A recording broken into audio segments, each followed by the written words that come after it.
Assalamualaikum warahmatullahi wabarakatuh. Bismillah, alhamdulillah, wa musalliyan ala rasulillah Sayyidina Muhammad ibni Abdillah wa ala alihi wa sahbihi wa man wala wa la hawla wa la quwata illa billah, amma ba'du. Sahabat dompet du'afa waspada yang dimuliakan oleh Allah Subhanahu wa ta'ala. Banyak orang bertanya tentang tips membaca Al-Quran. Sebelum mengarahkan kepada tips, yang perlu saya tanyakan, memang di hati kita pengen baca Quran apa tidak? Ya, Ustaz, aku pengen, baru kita kasih tips.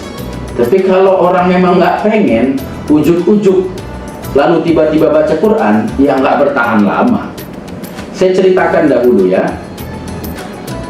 Banyak sekali para ulama, kalau kita baca, terkadang kita temukan orang udah merasa dekat dengan Allah. Kita sering temukan orang-orang seperti itu. Mari kita cek para ulama itu membaca Al-Quran itu berapa kali. Imam Syafi'i radhiyallahu ta'ala anhu, selama bulan Ramadan, fi kulli yaumin, setiap satu harinya beliau menghatamkan Quran 2 kali. Maka kalau ditotal dalam sebulan 60 kali khatam Al-Quran. Imam Hanafi 5 kali dalam sehari semalam menghatamkan Al-Quran. Sayyidina Umar dalam 2 rakaat qiyamul lailnya menghatamkan Al-Quran. Dan banyak sekali baik dari para sahabat, tabi'in, para ulama hebat-hebat dalam bisa menghafalkan dan bisa membaca Al-Quran dengan banyak. Pertanyaannya, adakah kita bisa seperti itu? Rasanya jago-jagonya kita saja mungkin sekali khatam Quran itu rasanya sudah paling jago. Muncul pertanyaan, mengapa para ulama, apakah lidahnya nggak kebas itu baca Al-Quran terus-menerus? Bibirnya apa nggak doer itu baca Al-Quran terus-menerus? Maka kan kita perlu tahu tips dari mereka. Ini bukan tips dari saya, tapi ini tips dari mereka.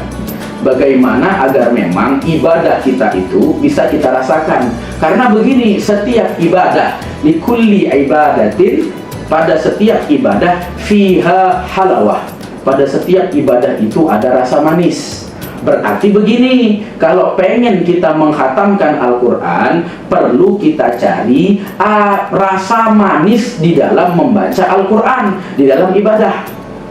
Kira-kira dari mana kita bisa mendapatkan rasa manis tersebut? Maka ulama katakan, man tarakal maharim, siapa yang meninggalkan perkara-perkara haram.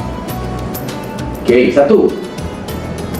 Wa yahfad al-wajibat minallah, dan menjaga hal-hal yang diwajibkan oleh Allah Subhanahu wa ta'ala. Itu saja.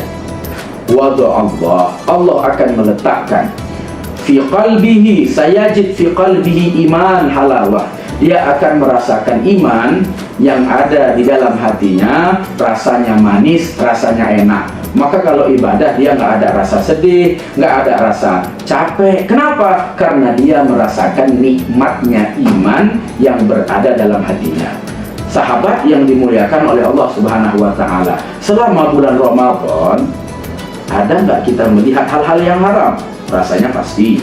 Selama bulan Ramadan, mulut kita pasti apa tidak mengucapkan kata-kata kotor, hinaan, fitnah, berdusta, gosip, dan hal-hal lainnya. Maka itu yang menjadi penghambat agar kita untuk kita bisa membaca Al-Quran dengan banyak.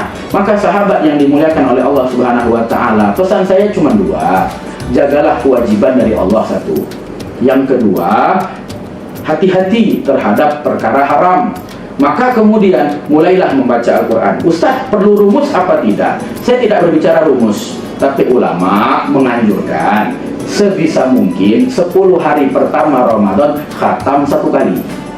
Yang kedua, 10 yang kedua khatam yang kedua. 10 Ramadan yang ketiga khatam yang untuk ketiga kalinya. Ustaz, rasanya berat untuk membaca Al-Quran. Allah ngasih kenikmatan iman sesungguhnya itu pada malam hari atau yang dikenal dengan qiyamul lail. Repotnya kita ketika bangun jam 2 bukan untuk sholat, bukan untuk baca Quran, kita sibuk nonton bola. Ini menjadi persoalan. Coba kita gunakan ibadah sholat 2 rakaat, kita baca Al-Quran. Saya yakin Bahkan dalam satu malam itu kita bisa membaca 3 juz. Kenapa? Karena nikmat ibadah Allah letakkan pada malam hari tersebut. Moga-moga apa yang saya sampaikan ini bermanfaat, singkat, padat, tapi cukup untuk bisa kita amalkan. Demikian. Assalamualaikum warahmatullahi wabarakatuh.